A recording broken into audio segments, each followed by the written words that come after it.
મિત્રો, સ્વાગત છે તમારું અમારી આ યુટ્યુબ ચેનલ જ્ઞાન યાત્રામાં। મિત્રો, ઘણા લાંબા સમયથી કેન્દ્ર સરકાર અથવા તો રાજ્ય સરકાર જે છે તે વિવિધ વિભાગમાં કર્મચારીઓને લઈને એક ઘણા સમયથી ચર્ચામાં હતા, કારણ કે નિવૃત્તિ વયમર્યાદાને લઈને જે લાંબા સમયથી સરકાર કેન્દ્ર સરકારમાં જે સામાન્ય વહીવટ વિભાગ દ્વારા એક મહત્વની અપડેટ લઈને આપણે આજના વિડીયોમાં લઈને આવ્યા છે। તો મિત્રો, ખરેખર આજની અપડેટ કઈ છે એના વિશે આપણે વિગતવાર ચર્ચા કરીશું। અને હા મિત્રો, તમે અમારી ચેનલ પર પહેલી વાર આવ્યા હોય તો અમારી ચેનલને લાઇક કરો, શેર કરો અને સબસ્ક્રાઈબ કરો। મિત્રો, આજે સરકારી કર્મચારીઓની જે નિવૃત્તિ વયમર્યાદા હતી એમાં વધારો કરવાની વાત કરવામાં આવી છે। આ નિર્ણયથી લાખો કર્મચારીઓ જે છે તે ખૂબ જ મહત્વનો પ્રશ્ન હતો કે તેઓ લાંબા સમય સુધી તેમની સેવાઓ આપી શકશે, તેમજ દેશ તથા સમાજને તેમજ રાજ્યને તેમના અનુભવનો લાભ પણ આપી શકશે। ત્યારબાદ તેઓ નિવૃત્તિ વય વધારવા પાછળનું કારણ શું છે, તો કે સરકારે ઘણા બધા મહત્વપૂર્ણ કારણોને ધ્યાનમાં રાખીને આ નિર્ણય લીધો છે। અનુભવનો લાભ લેવો, ત્યારબાદ વરિષ્ઠ કર્મચારીઓ પાસે જે કુશળતા અને અનુભવ હોય છે તેનો ઉપયોગ લાંબા સમય સુધી કરી શકાય, તેમજ મિત્રો સ્ટાફની અછત અને ખાસ કરીને આરોગ્ય, શિક્ષણ અને વહીવટી સેવાઓમાં સ્ટાફની અછતને પૂર્ણ કરવી એ પણ એક મુખ્ય ઉદ્દેશ છે।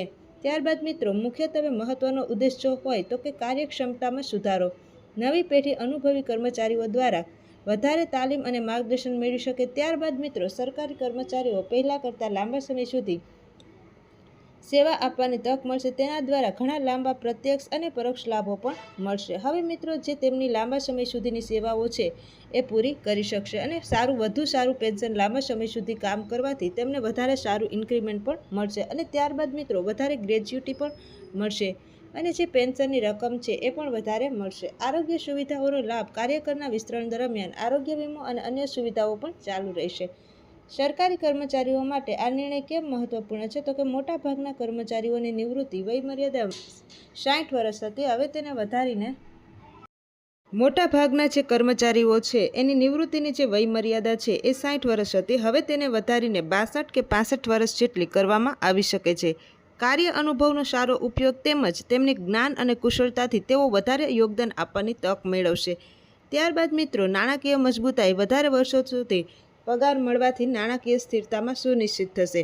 હવે આરોગ્ય સુરક્ષાની વાત કરીએ અને કર્મચારીઓ ફરજ પર હોય ત્યારે આરોગ્ય વીમા અને અન્ય તબીબી સુવિધાઓનો પણ લાભ મળતો રહેશે। મિત્રો, ત્યારબાદ આપણે વાત કરીએ તો કે જે હવે કર્મચારીઓ છે એ ફરજ પર હોય અને ત્યારે મિત્રો તેમને મિશ્ર પ્રતિક્રિયાઓ આવી રહી છે, કારણ કે એમાં ઘણી બધી કાર્યક્ષમતાઓ ઘટાડો થવાનો પણ ડર હોય છે। વધતી ઉંમરના કારણે છતાં પણ મોટાભાગના લોકોને આ પરિવર્તનના કારણે તેમની કાર્યકીય અને ભવિષ્ય માટે સુવર્ણ તક મળશે। નિવૃત્તિ વય મર્યાદા વધારવાથી બીજો કયો ફાયદો થશે, તો કે સરકારી કર્મચારીઓના જીવનમાં શું પરિવર્તન આવશે, તો કે ઉચ્ચ પેન્શન લાભોની વાત કરીએ તો લાંબી સેવા તેમાં પેન્શનમાં વધારો કરશે અને ત્યારબાદ નિવૃત્તિ પછી એમના જીવનને વધારે સુરક્ષિત બનાવશે। નાણાકીય સુરક્ષા, તો લાંબા સમય સુધી પગાર મળવાથી બચત અને રોકાણની તકો પણ વધશે। ત્યારબાદ મિત્રો, નોકરીમાં સંતોષ અને કર્મચારીઓ વધારે વર્ષો સુધી સેવા આપીને આત્મસંતુષ્ટિ અનુભવશે। ત્યારબાદ સમાજ સેવાની તખત અનુભવી કર્મચારીઓ સમાજમાં યોગદાન આપતા રહેશે, તેમજ આ નિર્ણય ફક્ત કર્મચારીઓ માટે જ નહીં પરંતુ સમગ્ર સમાજ માટે ફાયદાકારક છે। વિકસિત કાર્યબળનો અનુભવી વ્યાવસાયિકોના લાંબા કાર્ય કરતી સરકારી સેવાઓની ગુણવત્તામાં સુધારો થશે। શિક્ષણ તેમજ આરોગ્યમાં સુધારો, અનુભવી શિક્ષકો અને ડોક્ટરોની હાજરી નવી પેઢી અને વધારે સારું શિક્ષણ તેમજ સારવાર પ્રદાન કરશે।